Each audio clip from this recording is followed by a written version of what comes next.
ఇప్పుడు మీ ఛానళ్ళల్లో headlines స్క్రోలింగ్లో illegal betting యాప్స్లో నాకు పిలిచారని స్క్రోలింగ్ నడుస్తుంటుంది, హెడ్లైన్స్ నడుస్తుంటుంది నాకు తెలుసు. కానీ ఫస్ట్ దాన్ని గేమింగ్ యాప్స్ క్లారిఫికేషన్ గురించి విజయ్ దేవరకొండని పిలిచారు అని ఫస్ట్ ఆ హెడ్లైన్ మీరు నా గురించి మార్చాలి. ఎందుకంటే బెట్టింగ్ యాప్స్ ఇన్వెస్టిగేషన్ తప్పకుండా నడుస్తుంది. కానీ మనని పిలిచింది వాళ్ళకు కూడా తెలియదు మన పేరు ఎందుకు వచ్చిందో. బట్ మన పేరు వచ్చినందుకు వాళ్ళు వెరిఫికేషన్ చేసుకొని వాళ్ళు డెలిజెన్స్ తీసుకోవాలి. మనం చేసింది గేమింగ్ యాప్స్కి ఎండోర్స్మెంట్. గేమింగ్ యాప్కి బెట్టింగ్ యాప్కి అసలు సంబంధమే లేదు.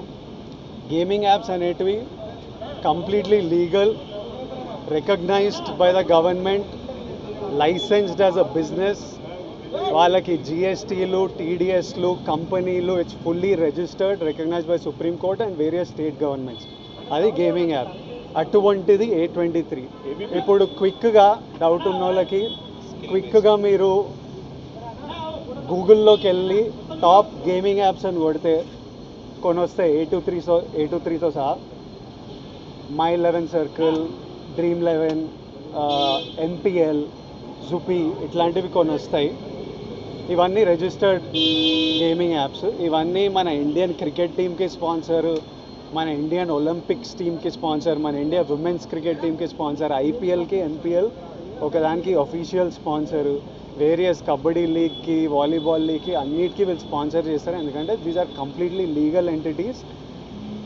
ఇండియన్ ఒలింపిక్స్ టీమ్కి స్పాన్సర్ చేయాలంటే లీగల్ ఉండాలా వద్దా? సో ఫస్ట్ ఆఫ్ ఆల్ ఈ గేమింగ్ యాప్స్ని, ఇల్లీగల్ బెట్టింగ్ యాప్స్ని మీరు సపరేట్ చేయాలి. అది జర్నలిస్ట్గా మీ రెస్పాన్సిబిలిటీ.